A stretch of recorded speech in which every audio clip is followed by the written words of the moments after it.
I hope you all are fine and doing well.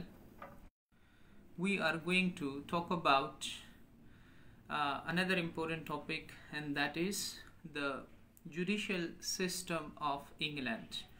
So, in today's class, we are going to talk about the judiciary of England, and then we will talk about the kinds of laws prevailing in there, and the organization of courts, and at the last we will talk about rule of law and administrative law and procedure and system in England. So today's class is going to be a bit shorter than usual classes, but it is going to be interesting because you are going to learn something new today, and today's class is also going to be productive because you are going to learn about different types of laws prevailing in England, the rule of law. Particularly, all these topics are also relevant to constitutional law, and if there is a question on law and the comparison between the judiciary of England with any other system like France, mostly this question is asked if asked in constitutional law or political science, so you will be able to write on it easily. So the first question that we are going to deal with, that judiciary, the law and the courts of the Great Britain, right? So if you guys are here, kindly share this lecture in our Safe 6 WhatsApp group so that the rest of the members join the class without any further delay. I hope you guys are here, and we are going to start the class. It's a bit okay, so let's move on, and that is judiciary. When we talk about the judicial system of England, we must discuss and keep in the mind as well the fact that there is rule of law in England, right? That law is same for each and everyone, and that is the beauty of their system, and that is why liberty is everywhere in England. तो उस बरतानिया की अगर आप लोग खूबसूरती देखते हैं तो वो है रूल ऑफ लॉ, जिसकी वजह से तमाम के तमाम लोग जो है ख़ुद को महफूज जो है और लिबर्टी पर जो है फील करते हैं, राइट? सो ये सारी बातें जो है आप लोग अपनी जहन में रखें जब भी आप लोगों ने ये पेपर में लिखना होता है, तो ये आपका एक इंट्रोडक्टरी खूबसूरत पैराग्राफ बन सकता है, अगरचे वो आपसे टेक्निकल चीज़ें भी मांगे like organisation of the courts, तो फिर तो आपने मुख्तलिफ कोर्ट्स के नाम लिखने हैं, उसको थोड़ा सा डिस्क्राइब करना है, लेकिन उसके बावजूद भी आपने जनरल बातें ज़रूर लिखनी है कि इंग्लैंड की जो खूबसूरती है, उसकी जो सिस्टम की वो है उसकी जो खूबसूरती है वो है हमारे पास है जनाब इम्पार्शियलिटी, कि वो बिल्कुल इम्पार्शियल है, ठीक है? इसमें ये नहीं है कि अमीर गरीब का फ़र्क हो, ठीक है? इसमें ये भी नहीं है कि मुल्क का वज़ीर आज़म है या एक छोटा सा अदना सा कांस्टेबल है या कोई टैक्स कलेक्टर है, ऐसी बातें इंग्लैंड में नहीं होती. So there prevails rule of law, and law is same for everyone, from the prime minister to the constable or tax collector. Everyone is tried in the same court. हर एक शख्स को एक ही कोर्ट में जो है देखा जाता है, ठीक है? उसके बाद जो है क्या होता है, ये तो जनरल आप लोगों को एक इंट्रोडक्टरी पैराग्राफ मिल गया जिसके ज़रिए आप लोग एक क्वेश्चन का जो है शुरुआत कर सकते हैं. फिर उसके बाद हमारे पास इसका जो निज़ाम है, जो लॉ का सिस्टम है, वो 3 किस्मों पर मुश्तमिल है। देयर आर 3 टाइप्स, ठीक है, इन इंग्लैंड। एक को कहा जाता है कॉमन लॉ, ठीक। अब कॉमन लॉ क्या है? कॉमन लॉ जो है नाम से जाहिर है ना, कॉमन प्रैक्टिसेस जो उस मुआशरे में होते हैं उसकी बिना पर जो है फैसले किए जाते हैं, ठीक है। मिसाल के तौर पर कॉमन लॉ जो है, हाँ, उसको जो है it is based on the customs जो होते हैं, या कस्टमरी लॉ अगर आप इसको कह ले तो गलत नहीं होगा। तो ये जो है अगर हम देख लें तो कॉमन लॉ जो common practices of the society होते हैं उसके बिना पर जो है जो फैसले किए जाते हैं, एक ये लॉ बन जाता है इंग्लैंड का, और इसको नाम दिया जाता है कॉमन लॉ। आज भी जो है ये सिस्टम वहाँ पर प्रिवेलिंग है, वहाँ पर मौजूद है। जो फैसले किए जाते हैं, जैसे मैंने आप लोगों को पहले भी बता दिया है कि इनका जो आईन है दैट इज अनडॉक्यूमेंटेड, अनरिटन, ठीक है। तो जो मुआशरे में प्रैक्टिस होता है बस उसी को ले लिया जाता है। लेकिन बाज दफ़ा चंद चीज़ें ऐसी हो जाती हैं कि नए नए मॉडर्न किस्म के मसाइल या इश्यूज या कॉन्फ्लिक्ट्स या डिस्प्यूट्स आ जाते हैं जो कि उनके कस्टम्स या कॉमन लॉ में होते ही नहीं हैं। ऐसे भी हो सकता है, ज़रूरी तो नहीं है कि हर एक चीज़ जो है कॉमन लॉ से पॉसिबल हो और वो इनके कस्टम्स या रिवाज या कन्वेंशंस में मौजूद हो, ऐसा तो मुमकिन ही नहीं है। तो अब नए केसेस, नई नोयत की इश्यूज या डिस्प्यूट्स या प्रॉब्लम्स आ जाए तो इसको किस लॉ से देखा जाता है इंग्लैंड में, उसको फिर परखा जाता है इक्विटी के जरिए।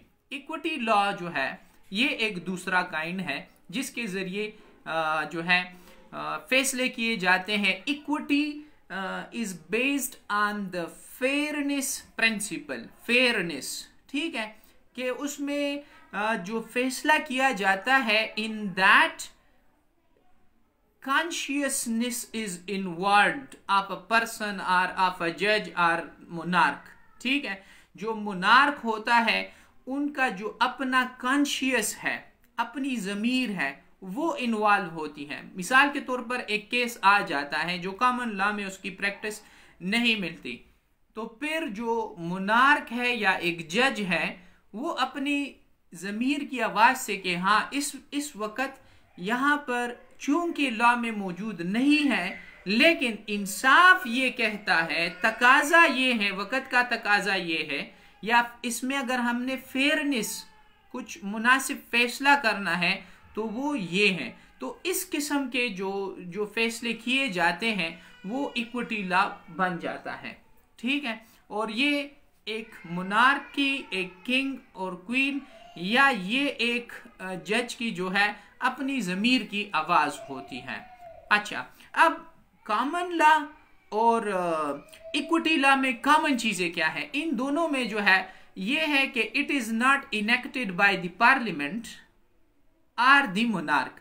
ये किसी मोनार्क ने नहीं कहा है कि ये इक्विटी लॉ है या ये कॉमन लॉ है। इसमें पार्लियामेंट या कानून साज ये सारी चीज़ें या रिटन फॉर्म ये इन्वॉल्व नहीं होते, ठीक है। अब तीसरा हमारे पास आ जाता है वो है स्टैट्यूट लॉ। स्टैट्यूट लॉ जो है that is enacted by the parliament. जो पार्लियामेंट में जो एक्ट पास होते हैं, कानून बन जाते हैं, उसके मुताबिक जो फैसले किए जाते हैं उसको फिर हम कहते हैं स्टैट्यूट लॉ, ठीक है। तो ये 3 किस्में लॉ की हैं जिसके मुताबिक फैसले किए जाते हैं इंग्लैंड में। तो अगर आप लोगों का कोई क्वेश्चन आ जाता है इस चीज़ पर या एक शॉर्ट नोट आ जाता है, ठीक है, इसकी जुडिशरी सिस्टम पर, तो आप जैसे मैंने कहा कि पहला इंट्रोडक्टरी पैराग्राफ है, वहां पर आप थोड़ी बात रूल ऑफ लॉ पर कर ले, फिर छोटे छोटे 3 पैराग्राफ जो है आप काइंड्स ऑफ लॉ पर कर ले कि वहां पर ये कानून किस तरह चलता है। उसके बाद हमारे पास जो ऑर्गेनाइजेशन ऑफ द कोर्ट्स हैं वो किस तरह है। तो मुख्तलिफ केस होते हैं, जैसे कि सिविल केसेस आ जाते हैं या प्राइवेट सिटीजन्स के केसेस आ जाते हैं और दूसरे क्रिमिनल केसेस आ जाते हैं। ठीक है, तो उसके लिए फिर मुख्तलिफ कोड्स भी हैं। अब प्राइवेट सिटीजन्स है तो उसको तो देखा जाता है सिविल कोर्ट्स में। आपका फैमिली केस हो गया या दो शख्सों के दरमियान, दो भाई हैं या दो पड़ोसी हैं, जो भी हैं, लेकिन प्राइवेट सिटीजन्स हैं, उनके दरमियान अगर डिस्प्यूट्स हैं तो वो तो सिविल कोर्ट्स में देखे जाते हैं। ठीक है, और अगर किसी ने कानून की खिलाफ वर्जी की है जो कि एक इलीगल क्रिमिनल एक्ट बन जाता है, तो फिर इसको क्रिमिनल कोर्ट में जो है उसका ट्रायल होगा।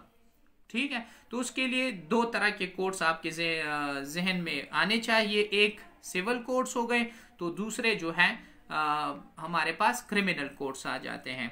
तो चलो, जैसे मैंने कहा कि अब इंग्लैंड में जो सिविल कोर्ट्स होते हैं वो तो काउंटी लेवल पर होते हैं, जैसे पेशावर ले ले या छोटे छोटे जो डिस्ट्रिक्ट्स होते हैं उसमें एक सिविल कोर्ट होता है। ठीक है, यहाँ पर हम उसको डिस्ट्रिक्ट कोर्ट्स कहते हैं।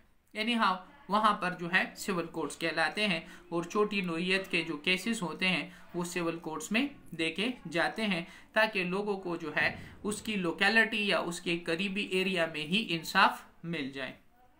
फिर हमारे पास यहाँ पर the high court of justice है आप लोगों की किताब में। तो पाकिस्तान में अगर देखा जाए तो हाई कोर्ट होते हैं, that is at the province level. ठीक है, वो आ जाते हैं हाई कोर्ट प्रोविंस के लेवल पर। यहाँ पर भी तकरीबन इसी तरह है। इंग्लैंड तो यूनिटरी सिस्टम है, तो वहाँ पर प्रोविंसेस का जो सिस्टम है ही नहीं। एनी हाउ, फिर भी यहाँ पर वो केसेस देखे जाते हैं जो बड़ी नोयत के केसेस हो, जो काउंटी कोर्ट्स में हल नहीं हो सकते हो, तो फिर जो है लोग जो है लंदन चले जाते हैं जहाँ पर the high court of justice है और वहाँ पर अपने केसेस हल करने की कोशिश करते हैं। अगर फिर भी देखा जाए तो हमारे पास इसमें 3 डिविजन्स हैं, आप लोगों की किताब में लिखे भी हैं। एक को कहा जाता है द क्वींस बेंच डिवीजन, दूसरे को कहा जाता है चांसरी डिवीजन और तीसरे को कहा जाता है प्रोबेट, डाइवोर्स और एडमिरल्टी डिवीजन। ठीक है, अब तीनों को अगर देखा जाए तो ऑर्डिनरी सिविल जो है केसेस हो तो वो तो पहले बेंच में, मतलब क्वींस बेंच जो डिवीजन है उसमें देखे जाते हैं। अगर ये इक्विटी के केस हो, इक्विटी वगैरह इन्वॉल्व हो वहाँ पर, तो वो फिर चांसरी डिवीजन में चले जाते हैं। और फिर उससे भी बड़े नोयत के केसेस हो, या बड़े नोयत के तो खैर नहीं कहूँगा, डिफरेंट टाइप हैं, जैसे कि फैमिली केसेस, मैरिजेस और डिवोर्स वगैरह है, तो वो फिर डिवोर्स डिवीजन में या फैमिली डिवीजन या मैरिज डिवीजन उसमें चले जाते हैं।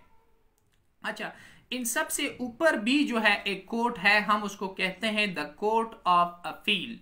ठीक है, एक सिविल कोर्ट हो गया, दूसरा हमारे पास है the high court of justice, तो तीसरा हमारे पास फिर बन जाता है the high court of appeal. अब यहाँ पर जो है इन तीनों में जो हाई कोर्ट ऑफ जस्टिस हो गया, सिविल कोर्ट हो गया, यहाँ पर अगर केसेस हल हुए लेकिन एक शख्स है वो अपील के लिए ऊपर जाना चाहता है, तो फिर वो द कोर्ट ऑफ अपील में जा सकता है।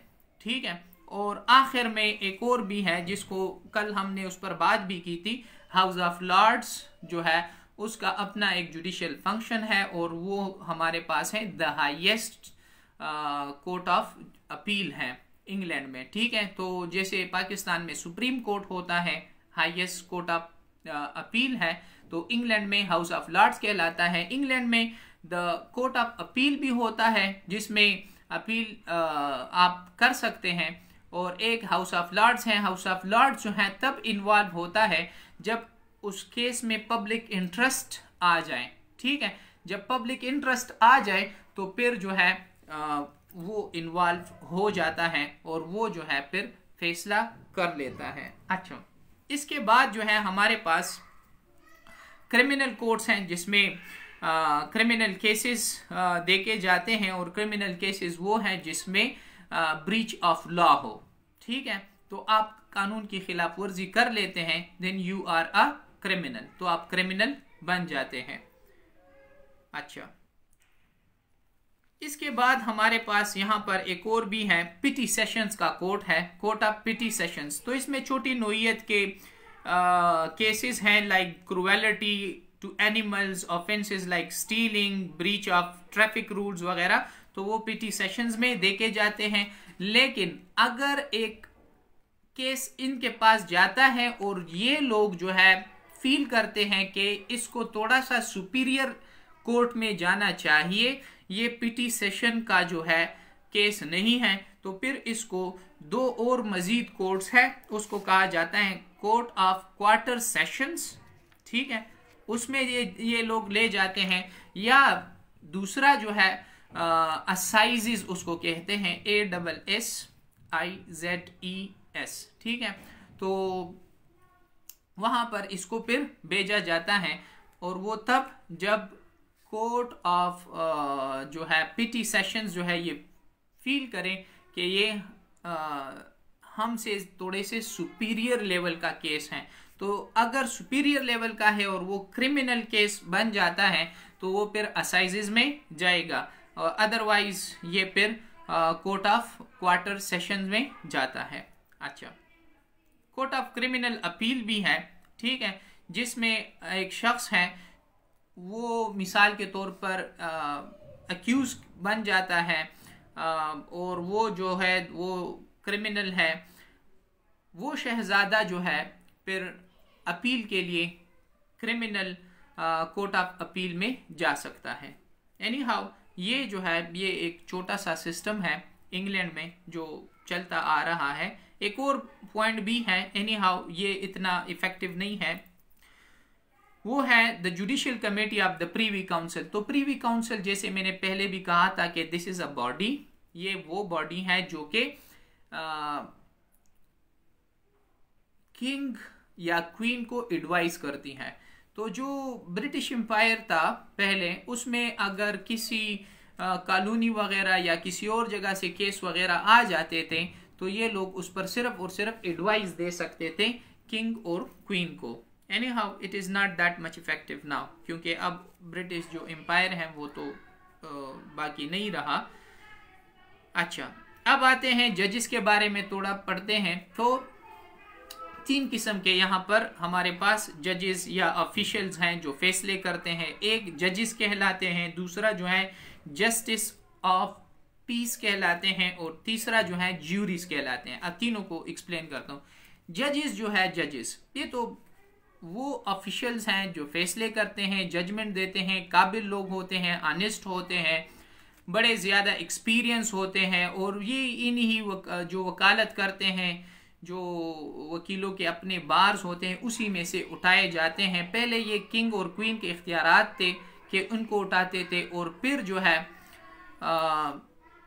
अगर बात करूं तो अब जो है किंग और क्वीन से ये इख्तियारात ले लिए गए हैं, और जो गवर्नमेंट होती है वही जज बनाते हैं, ठीक है। तो ये जज जो है करप्शन से पाक होते हैं, इवन इन लोगों ने करप्शन टच भी नहीं किया होता। दूसरी खूबसूरती ये है कि ये बड़े ओल्ड लोग लिए जाते हैं जो बड़े बूढ़े हो जाते हैं।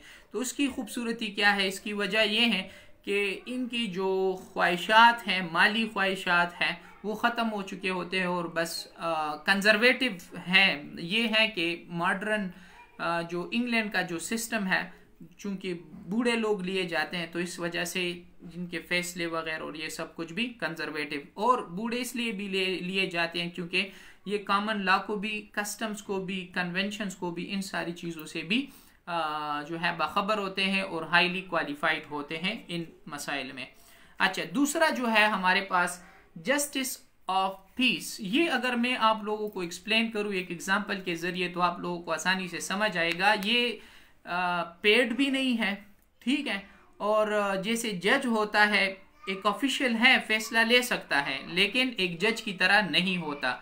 अब मैं आपको अपने पश्तूनों का मिसाल दे दूं तो इसका मिसाल ये है कि जरगा सिस्टम, ठीक है। तो जरगा जो होता है, एक गांव में चंद लोग होते हैं, उसमें जो इन्फ्लुएंशियल लोग होते हैं, चाहे वो मजहबी लिहाज से इन्फ्लुएंशियल हो, चाहे वो किसी हुकूमती ओहदे से अच्छा ताल्लुक़ रखते हो या एक सियासी फैमिली से ताल्लुक़ रखते हो या अमीर हो या ऐसे ही लोगों ने उस पर ट्रस्ट किया है कि ये जरगा जो है इसका फैसला जो है फाइनल होगा, ठीक है, तो वो केस देखता है और इसी गांव में ही जो है तमाम के तमाम फैसले जो है हल कर दिए जाते हैं। इवन बड़े बड़े मसाइल हल किए जाते हैं। दो फरीकेन के दरमियान में अगर इवन कत्ल भी हुआ हो तो बाज़ औक़ात वो अदालत नहीं जाते, बस उन्हीं गांव में बैठ जाते हैं और फैसले कर लेते हैं। इसी तरह इंग्लैंड में भी है और इंग्लैंड में इसको सिर्फ नाम दिया है द जस्टिसेस ऑफ पीस। तो इसके जो ऑफिशियल्स होते हैं वो जज की तरह हाईली क्वालिफाइड नहीं होते, बस सिर्फ इन्फ्लुएंशियल लोग होते हैं जिसका फैसला जो है सब लोग मान लेते हैं। तो एक वहाँ पर ये सिस्टम भी मौजूद है।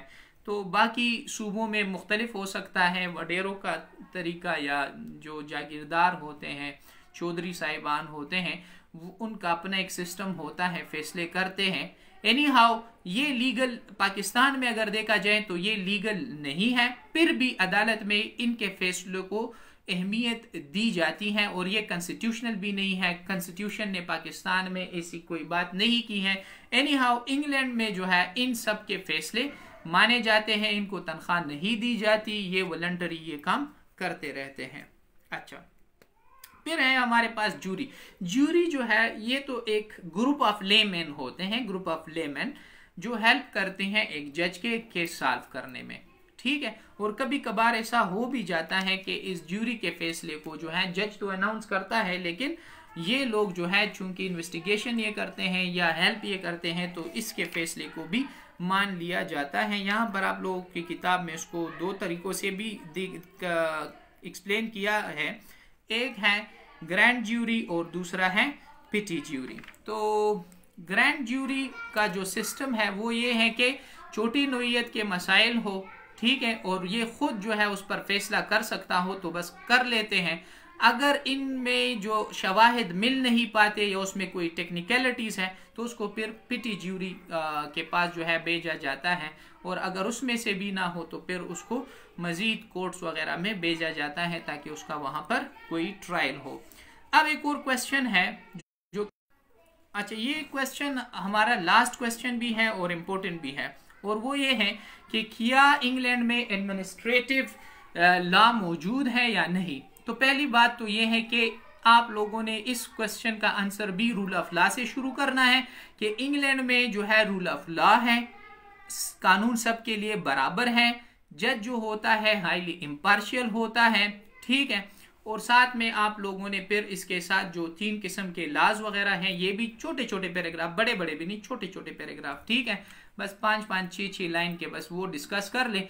उसके बाद आप लोगों ने लिखना क्या है, आप लोगों ने फिर लिखना है कि इंग्लैंड में ठीक है रूल ऑफ लॉ मौजूद है, सब बराबर है, एक प्राइम मिनिस्टर से लेकर कांस्टेबल तक जो है एक ही कोर्ट में जो है उसका ट्रायल होगा। इसे नहीं कि प्राइम मिनिस्टर के लिए अलग जो है हो और एक छोटे मुलाजिम के लिए अलग हो, या जो है अमीर के लिए अलग हो और गरीब के लिए अलग हो, ऐसी बात नहीं है इंग्लैंड में। और यही खूबसूरती है इंग्लैंड की।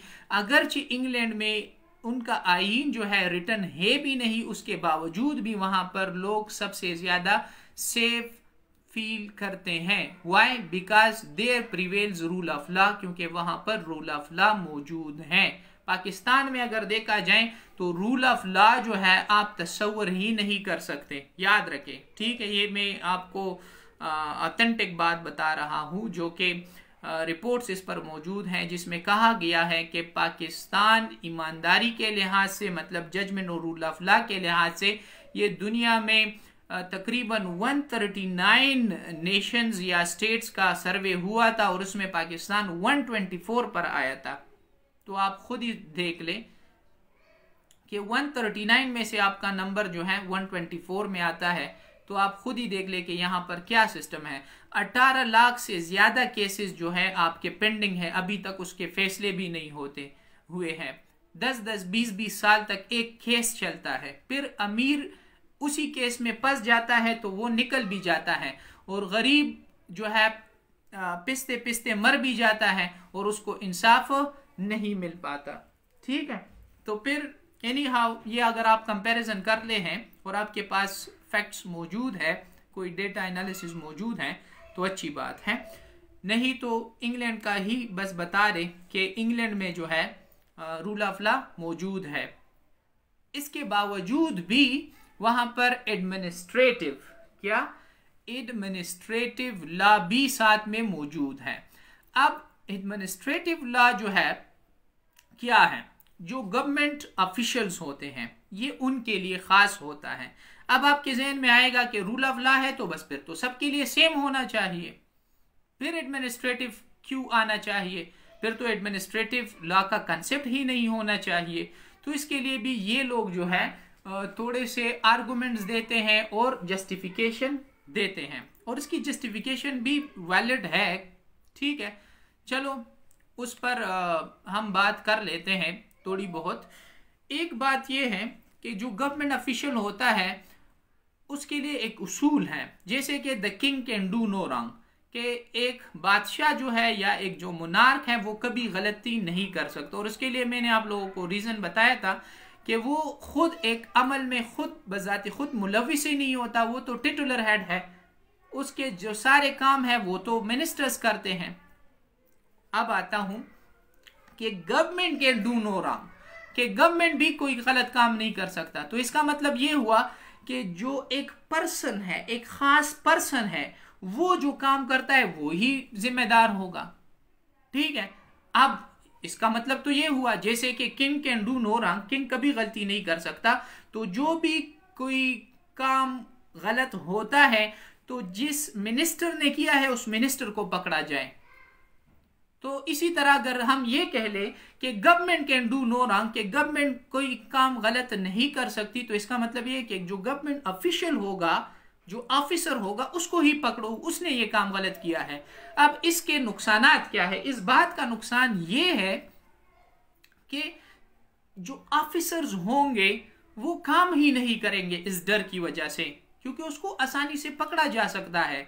अगरचे काम गवर्नमेंट, पूरी गवर्नमेंट ने एक पॉलिसी बनाई होती है, लेकिन अगर दस्तखत इस एक ऑफिसर ने किया है तो बस फिर यही जो है इसका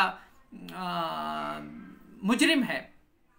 तो फिर कोई शख्स डर के मारे जजमेंट आसानी से नहीं कर पाएगा, और इसी तरह जो हुकूमती काम है, जो डेवलपमेंटल काम है, वो तो रुक जाएंगे। जैसे पाकिस्तान में हुआ है, आप लोगों ने देखा कि जब से ये हुकूमत आई, इनका पहला नारा क्या था?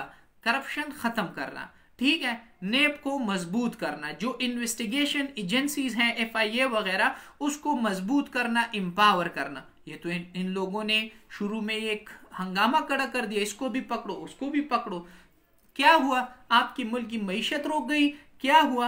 अब जो लोग पैसे निकालते थे उसको पकड़ा जाता कि जनाब आपने ये पैसे कहां से लाए हैं। इवन यहां तक एक कानून बनाया गया, फिर बाद में उसको हटाया गया। कानून यह था कि अगर एक शख्स है 50,000 की जो है मालियत की एक दुकान से शॉपिंग करता है, तो वो अपना शनाख्ती कार्ड उसको देगा, और उसके पीछे कार्रवाई फिर हुकूमत जो है, जो टैक्स एजेंसीज हैं, वो कार्रवाई करेगी कि इसने ये 50,000 की खरीदारी की है, तो ये शख्स अमीर है, ये फाइलर है भी या नहीं है, इसने टैक्स अदा किया है या नहीं किया, इसके पास इतने पैसे कहां से आए हैं। तो लोगों ने, ये दुकानदार, बड़े बड़े बिजनेसमैन लोग दुकानों में बैठे होते थे, इंडस्ट्रीज में खरीदार ही नहीं थे, डर की वजह से कोई आता भी नहीं था कि मैं 1 लाख रुपए की जो है खरीदारी अपने पैसों से करूंगा, और फिर हुकूमत के जो है सवाल जवाब मुझसे शुरू हो जाएंगे कि 1 लाख रुपए कहां से आए। तुम्हारे पास तो फिर करोड़ों होंगे अगर आप एक दिन में इतनी अखराजात बर्दाश्त कर सकते हैं। तो फिर जो है मार्केट में जो है लोगों ने इन्वेस्टमेंट रोक दी। अब खरीदारी नहीं होगी तो जाहिर बात है मईशत तो रुकेगी। तो फिर जो है इस बिजनेसमैन क्लास ने हुकूमत से दरख्वास्त की कि ये क्या मुसीबत बनाया है, इस शनाख्ती कार्ड और इसका नंबर और ये सब कुछ आप ख़त्म कर दे, थोड़ी सी नरमी ले आए ताकि लोग खरीदारी के लिए आए। डर की वजह से वो खरीदारी नहीं कर सकते। ये तो मईशत के लिहाज से बता दिया। अब डेवलपमेंटल काम किस तरह रुकते हैं? डेवलपमेंटल काम इस तरह रुकते हैं कि एक चीफ सेक्रेटरी होता है या एक सेक्रेटरी होता है, ठीक है।